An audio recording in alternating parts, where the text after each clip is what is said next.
বিরিয়ানি খেয়ে আমি বলরামপুর কি কারণে গেলাম? তার আগে অ্যাডমিট জমা দিতে গিয়ে দেখি কলেজে প্রোগ্রাম, সেই প্রোগ্রামে না ঢুকে বাইরে থেকে লুচি খেয়ে নিলাম। হ্যাঁ, আজকের ব্লগে তোমরা এই সমস্ত কিছু দেখতে পাবে, তাই পুরো ব্লগটা কন্টিনিউ করো। গাইস, আজকে যাচ্ছি অ্যাডমিট জমা দিতে। ওয়েট, ব্লগটা এখানে স্কিপ করো না। কি বলবো, আগের দিন এক্সাম ছিল, কলেজে থাকাকালীন কিচ্ছু বললো না।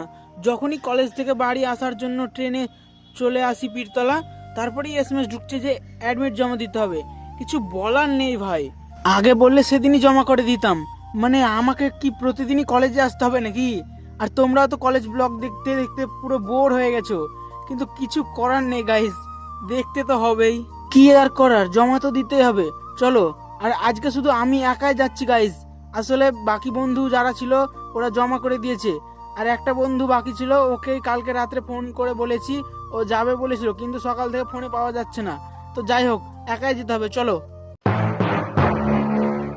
ব্লগ বান রা হ্যায় ব্লগ। এখানে এসে অ্যাডমিট জমা দেবো, তাই জেরক্স করতে যাচ্ছি এখন। আর ডিপার্টমেন্টে মাতৃভাষা দিবসের প্রোগ্রাম চলছে। এরপর জেরক্স ফেরক্স কমপ্লিট, জাস্ট জমা দিয়ে 12টা ট্রেনে বাড়ি। এখন বাজে প্রায় 11টা মতো, তো চলো জমা টমা দিই। কিন্তু গাইজ কি বলবো, পুরো বিরক্তিকর একেবারে। ভাবলাম যে জমা টমা দিয়ে 12টা ট্রেনে বাড়ি চলে যাব, কিন্তু প্রোগ্রামের কারণে বললো যে 2টো থেকে জমা নেবে প্রোগ্রামের শেষে। এখন 2টো পর্যন্ত, মানে প্রায় 2 ঘন্টা মতো ওয়েট করতে হবে। কিছু করার নেই ভাই।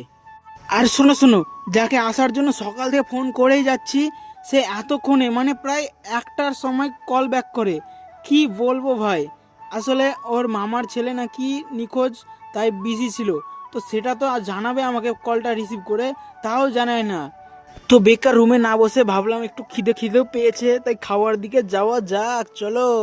হ্যাঁ, চলে আসলাম লুচি খেতে একটা লুচির দোকানে। বেশি কিছু না, লুচি, ঠিক আছে। কয়েক ঘন্টা পর ফাইনালি জমা টমা কমপ্লিট গাইস। আগে অনেকরা জমা দিয়ে প্রায় 11টা থেকে 11:30টার মধ্যে চলে গিয়েছিল, তাই আমিও 9:30 ট্রেনে চলে আসি, কারণ এর মিলে কোনো ট্রেন নেই। কিন্তু কলেজে মাতৃভাষার প্রোগ্রাম ছিল, তাই বললো যে 2টো থেকে জমা নিবে। আর আজকে লাস্ট ডেট জমার, তাই 2 ঘন্টা ওয়েট করে জমা দিতে হলো।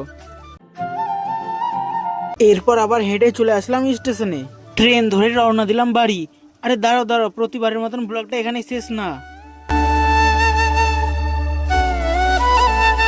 বাড়ি এসে ফ্রেশ ট্রেশ হয়ে এখন যাচ্ছে আবার বহরমপুর।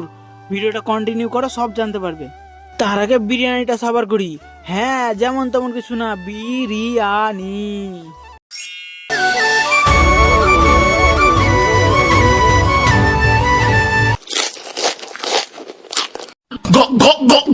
পুরোটা ফিনিশ করেই বেরিয়ে পড়লাম স্টেশনের উদ্দেশ্যে। আর পীরতলা না, কৃষ্ণপুরও না, এবার লালগোলা স্টেশন থেকে ধরছি।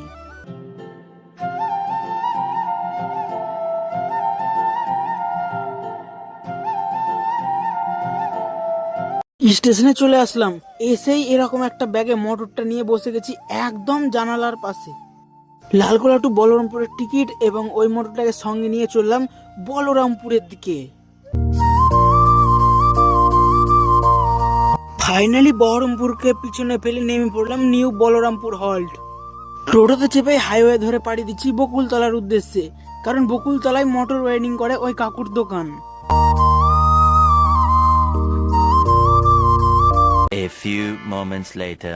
ফাইনালি প্ল্যান সাকসেস, মানে মোটর রাইডিং এর জন্য ওই কাকুকে মোটরটা দিয়ে ব্যাক করছে আবার বলরামপুর স্টেশন।